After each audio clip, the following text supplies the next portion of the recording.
Welcome to this episode of the Sneaker Principle Podcast.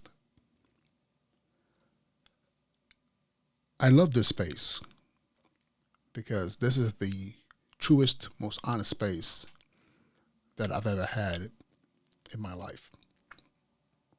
Because I get to come on and sit in front of this microphone and speak about things that are true to me. As I have lived a very interesting life across various careers and having spent the majority of my adulthood in education, I've reached a turning point. Maybe not a turning point, but more like a crossroads. And in this crossroads, or better yet, on this crossroads, I am getting ready to embark into a space that will allow me to really judge whether I know what I think I know, or maybe more so realize what I don't really know about education, specifically public school education. Back in 2005, I arrived in New York City with a backpack and a duffel bag, flying in from LAX, and not quite sure what this journey, this adventure would be exactly. All I knew was that from sometime around the month of June up until the start of the school year, which would be in September, that I'd have a crash course on teaching, specifically teaching in public schools. And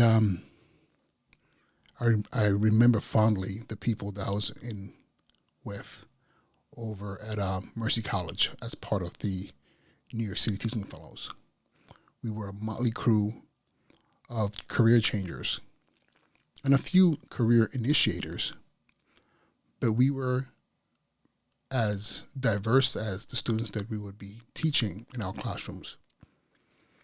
Over the course of that summer, we talked about classroom management, how to keep kids engaged, the history of the community we would be working in.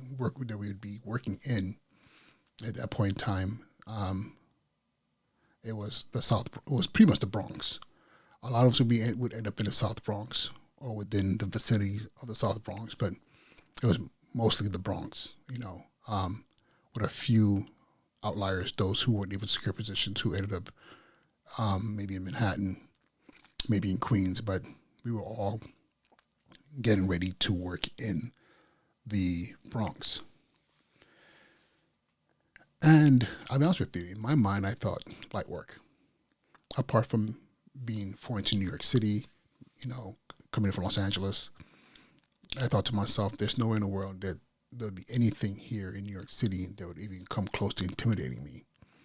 As someone who grew up in South Central LA, attended school in the South Bay, when you talk about drugs, gangs, poverty, not foreign. Even with living in what was considered a black suburb, Inglewood, California, but black suburb in Inglewood, California was not the same thing as black suburb in the Valley or anywhere else that you would have this image of what the suburb looks like.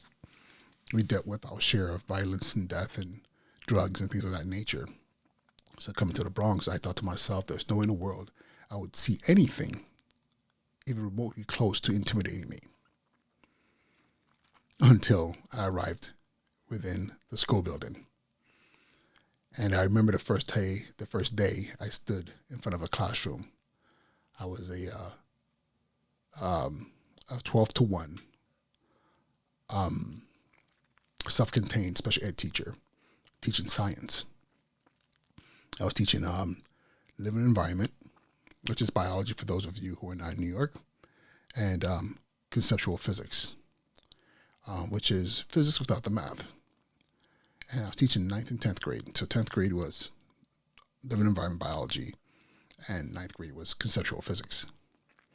And it was my conceptual physics class, a bunch of ninth graders, that I found myself frozen in front of. It's one thing to try to align your experiences and say, "Oh, I've done this before," and then be right in the midst of the actuality of the work. And I hadn't even started teaching yet. I was just like first moment in front of a classroom introducing myself, and I froze. I was completely taken aback and overwhelmed by the enormity of what I had chosen to do, be a high school teacher in the Bronx.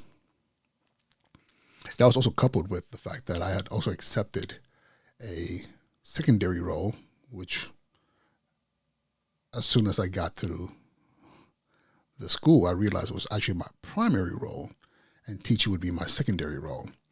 And that was being the dean of students, or back then, more specifically, the dean of discipline. It's one thing that I think is very funny. Schools that have a pretty good school culture have dean of students. Schools that have cultures that are a little, suspect have deans of discipline. So I started my career as a dean of discipline, which is not a title that I would use in any capacity in any school that I lead, because it just sends the wrong message. That is all about just corralling and controlling the children. Dean of students makes more sense because it's really more about culture and establishing a safe and communal space for the students and teachers and families and so on and so forth.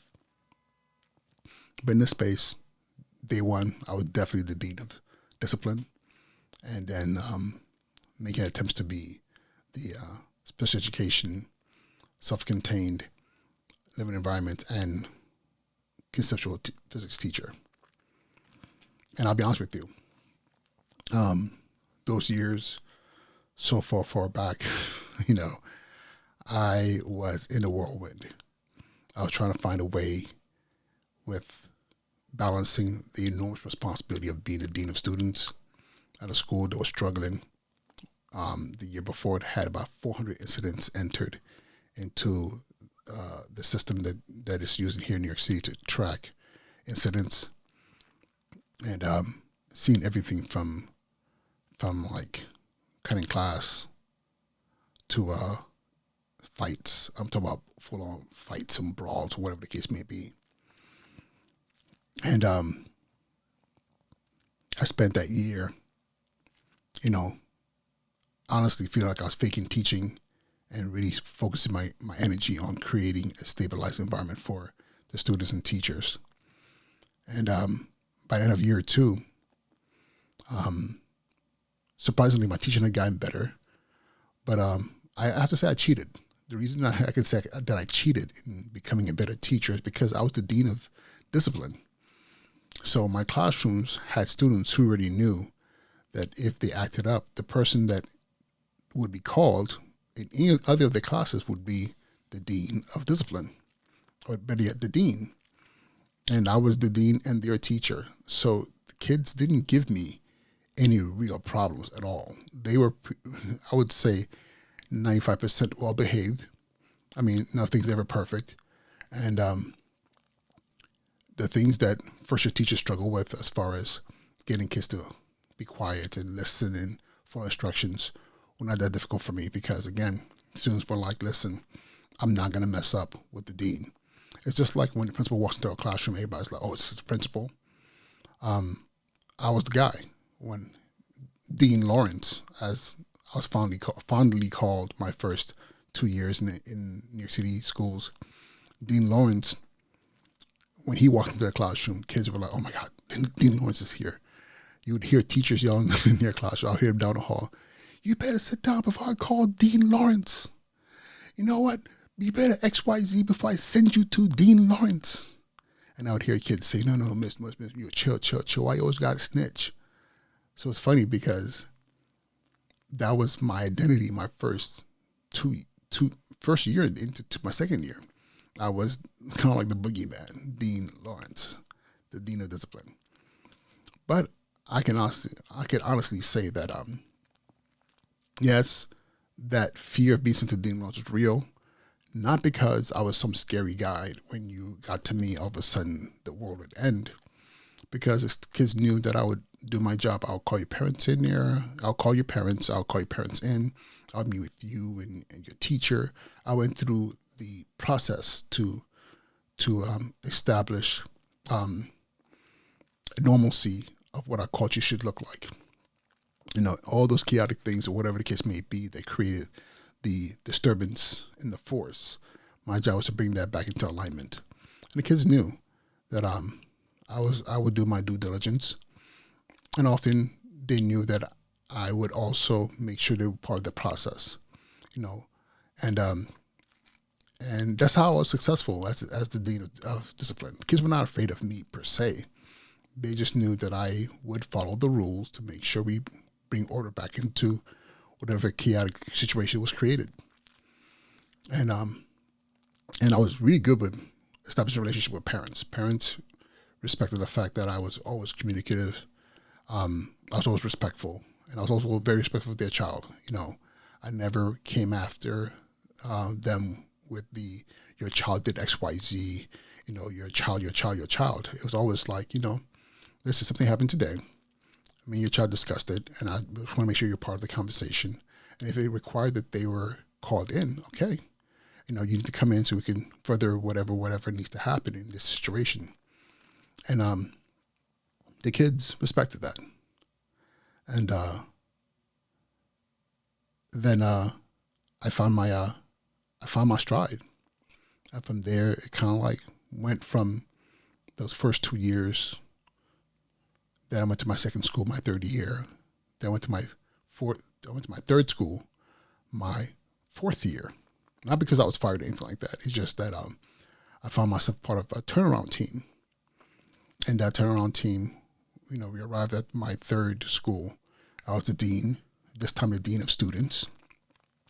There were some issues at the school, but however, I also had come to the understanding of how powerful it is to not be the dean of discipline, but be the dean of students.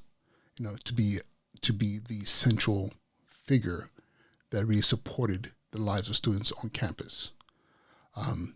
It's funny. I remember in college, when you heard about the dean, it wasn't somebody whose job was to make your life miserable.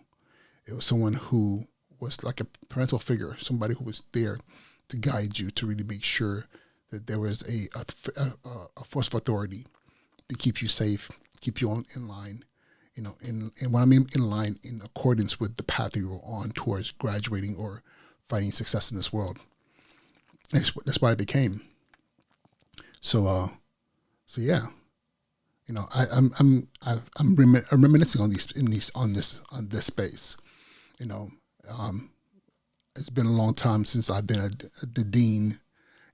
I've since been assistant principal and a principal, and it's something is very, very important. Most schools don't realize the importance of maintaining school culture as the foundation of everything else to make the school community successful. And often the dean is someone who is poorly trained. It takes them a long time to reach that space where they can actually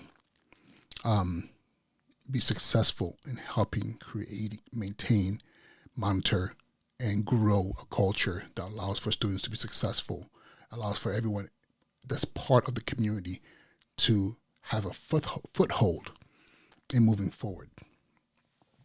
So one thing I want to do in the next couple of episodes of this podcast is talk about this. I penned a book, and this book here is called the Dean of Students. Actually, no, it's not called the Dean of Students. It's called From Classroom to the Dean of Students, and it's the key to successful transition. Because unlike myself, who at my first interview to be a teacher, I was also told I'll be the dean of discipline. Most people who become deans in schools that have deans They were someone who was already in the classroom in most cases for a number of years and had been really successful in really establishing and maintaining strong culture in their classroom, and that spilled beyond the classroom to other classrooms or even to the hallways and to the cafeteria, where that teacher was the person that most kids would be like, listen, that's the person I go to when I have a problem. That's the person, once I see them, whatever shenanigans I'm involved in, I'll stop because I respect this person. And often these are the people who become or asked to become deans, because the belief is that whatever they do in their classrooms, they're going to be able to have that transition into their into the whole entire school. And it's a tall order to ask. It's a tall order to ask. And I'll tell you why it's a tall order to ask. Because it's one thing to create that space in your own classroom within the four walls of your small kingdom, right? It's another thing to say, take what you do for, that you do for 25, 30 kids at a time and do it for 300, 600, 700, 800, 1,000 kids. You know, being able to multiply that experience that you've created in your classroom and have that encompass the whole entire school, it's a challenge. And I've seen many deans or teachers who've chosen to go into that path of becoming a dean struggle and fail. I can tell you over the course of my career, I've worked with several deans that I've trained, or several deans have shadowed me. And I'll tell you this, the vast majority have not fared well in the role. Those who fared well, there was a little bit of a natural ability that they had that allowed them to do really well in that role. Those who struggled and walked away from the position is because they were trying to mimic something that they thought was the way to do the job to be successful at being a good dean of students. The only thing that sucked about that, there is no written manual. As far as I've seen, there is no specific training that says, hey, if you want to become a dean of students, here is a training for you to attend a multi sessions, over the course of months or weeks or whatever the case is, to be really strong at being a dean of students. I have not seen that. I've seen that be something provided for teacher leaders. I've seen that something. What I mean by teacher leaders is those who are in the classroom who become department heads or spend time developing the operational know-hows, the instructional know-hows to be able to support larger systems beyond their classroom, whether it's supporting a team of teachers within a department, a grade level, or even taking on other administrative roles within a school, whether it's like becoming a special education coordinator, things of that nature, right? So there are programs literally created for that. Most school systems have those programs in place, and it's very well structured, readings, tasks, projects, things of that nature to really develop that. But for deans, it's all operational systems. What I mean by that is how to use this system to enter incidents, how to fill out this form for suspensions, what letters do you use, for incidents, if you want to invite a parent in, what are time frames, all these little things that are all more operational are the things that exist. And as I was coming up as a dean, these are the things that the only trainings are available to me. And those things are sessions, right? They're really more manually based. Like, okay, you follow these steps, right? But the art of being a dean, that is not something that was available. And I don't think it's available, period. And I've been looking. And my looking has been specifically here in New York City. I spent time in California. I spent time in Nevada. And those three places never start. It's almost like if you were gifted at it, you kind of like built it as you went. But think about this. If the dean of students has a strong ability to impact school culture, shouldn't there be appropriate training? So this is why I this is why I penned this book, From Classroom to Dean of Students, the key to, I'm sorry, the key for successful transition. How do you transition from being the teacher in the classroom who's really good at creating culture and an environment where kids want to be in, and where the kids are doing what they need to do, and even in addressing issues, you do it seamlessly. You know, you help kids save face.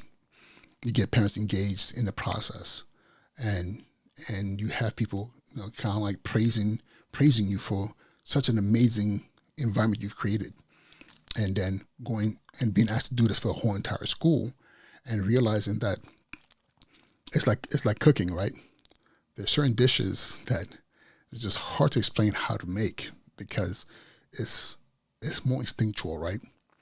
But I also believe that if someone spends enough time with the chef and watches them, and it's not just trying to mimic, but trying to understand tastings and why, and the feelings and emotions around how you do those things, then what ends up happening is that dish, not necessarily replicated, can be created in a way that is very, very similar, just as delicious, but it might have its own flavor to allow you, the new chef, to be able to create something for their own space.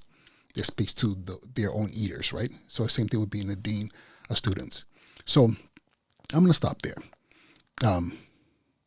Tomorrow, when I come back on again, or the next time I come back on, what we're going to do is we're going to flip through this book, and I'm going to take you section by section, chapter by chapter, and discuss the intricacies of that transition from being a teacher to a dean of students. And then hopefully this will be helpful to someone out there. If you're interested in this book, you know, I'm going to put the title in the description.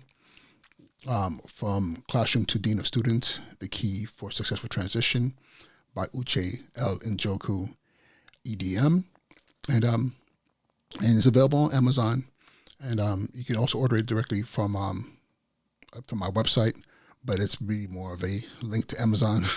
But if you want to order multiple copies of it for your district or for a number of people, or